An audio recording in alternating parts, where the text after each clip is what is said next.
Gusto mo bang gumala at magliwaliw at magwalwal?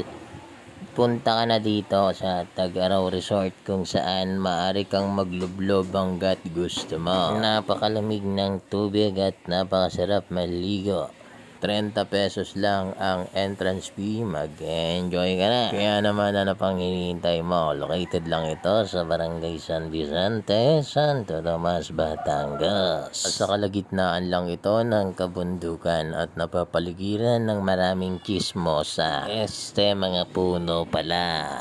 I-search mo lamang sa Google Map ang Tag-Araw Resort. Ang biyahe lang nito ay 10 minutes lang. Kaya ano pang hinihintay mo? Isama mo na ang pamilya at magwalwal. May cottage, may paliguan, may CR, may tindahan at pwedeng mag-overnight.